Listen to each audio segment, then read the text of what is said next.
tip olarak kotaya demek sağlık testi tıfıl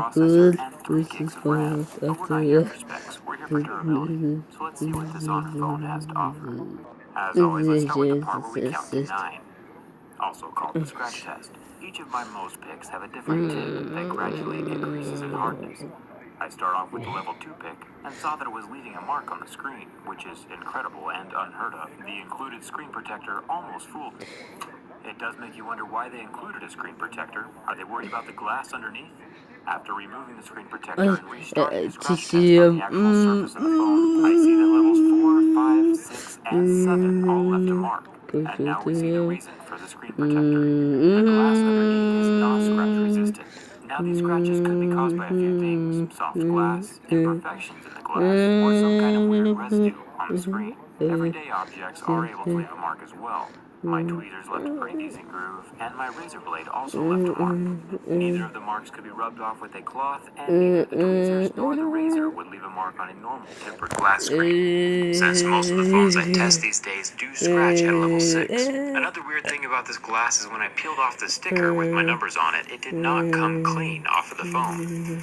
I've used these same stickers for all 50 other phones that I've tested, and they always come off clean. So there's definitely something funky going on with the glass on the 6X. Either way, leave that plastic screen protector in place if you want to keep your phone looking good. And when that included screen protector gets worn out, replace it with another one. The front earpiece grill is made out of metal, which would qualify as a durable material. And the opening is small enough that it's not going to be a big collector of dirt and grime, so that's good news. The front camera is protected by the same glass that covers the screen, so just make sure you're careful. The rear camera lens is not affected by my razor blade, which is fantastically good news. Huawei didn't use the same glass back here that was used on the display of the phone, so big thumbs up for protecting the dual camera setup. And now for the back panel.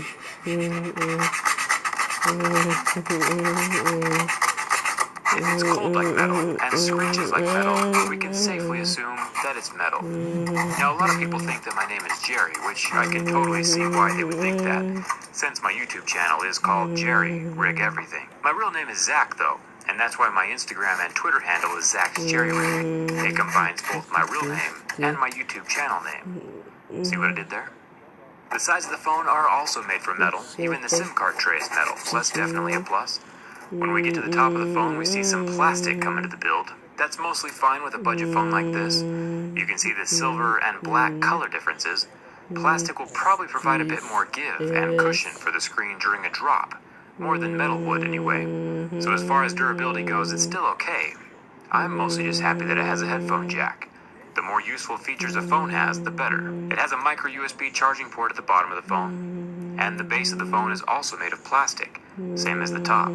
There are always pros and cons to having plastic integrated into the build, but I'll talk more about that in just a second. The side buttons are also plastic, so they don't have that premium metal feel, but this is a budget device, and plastic is cheaper to work with than metal is, so it's not surprising that a lot of the things are plastic. I do test the fingerprint scanner on every phone I buy to see how well it stands up to scratches. I think we can all agree that this is more scratched up than could ever happen naturally, unless you're Edward Scissorhands, of course. The enrollment and fingerprint recognition of this phone did fail after the scratching, unfortunately. There are other phones that can survive an equally scratched sensor like the Honor 8 or the LG V20, but this phone did not. So just make sure not to obliterate yours with a razor like I did.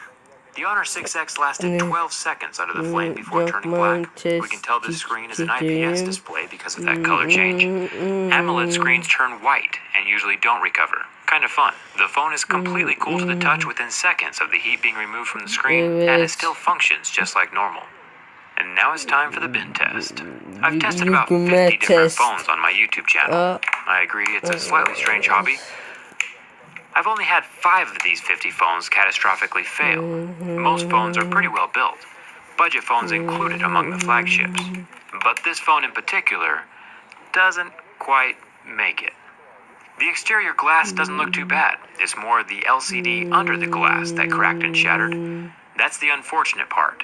Even though the fractured LCD looks cool, the phone is now unusable. If I pop off the back, which is actually pretty easy to do, we can see why the phone flexed. There are 0 screws holding that back metal panel to the frame of the phone, So while it does have metal on the back panel, that metal is adding zero structural support to the phone. The only thing holding the back panel in place was those flexible plastic end caps. We saw this exact same problem with the Redmi Note 3, which is also perched on my shelf of shame. Here's another shot of the glass on the Honor 6X being just fine. It's the LCD under the glass that is destroyed. Very weird for it to happen on a bin like that. The glass can flex, but the LCD can't. Just for kicks and giggles, I'll flex the top glass one more time. Look how far it bent before it finally shattered and gave up the ghost. Between the non-structural back panel and the weak LCD, we have a recipe for a fragile phone. The front glass can only protect it so much. It also makes you wonder if the LCD will be weak during drops as well. But anyway, back to comparing to the Redmi Note 3. The Note 3 also snapped in half for the same reason that the Honor 6X did. There is no structural integrity offered by that back metal panel. It bails out and pops off as soon as the going gets tough. So if manufacturers want to build a sturdy phone, the back panel needs to be physically attached to the frame at multiple points to add some strength. Now, just because the phone itself is cheap in price, that doesn't mean that the construction has to be. Plenty of budget phones have passed my test. And there are plenty of screws inside the Honor 6X. Huawei just has to stick some of them through the back panel, and then the back can be structural and not just aesthetic. Either way, I'm just here to review durability, and the Honor 6X is definitely the newest member on the shelf of shame, but that doesn't make it a bad phone. If you hold this device, just make sure it has a case and a screen protector, and that you don't scratch the fingerprint scanner, and you'll be golden. If you need a durable phone in your life from the Honor family, check out the Honor 8. That phone passed my test with flying colors. Thanks for watching. I'll see you around.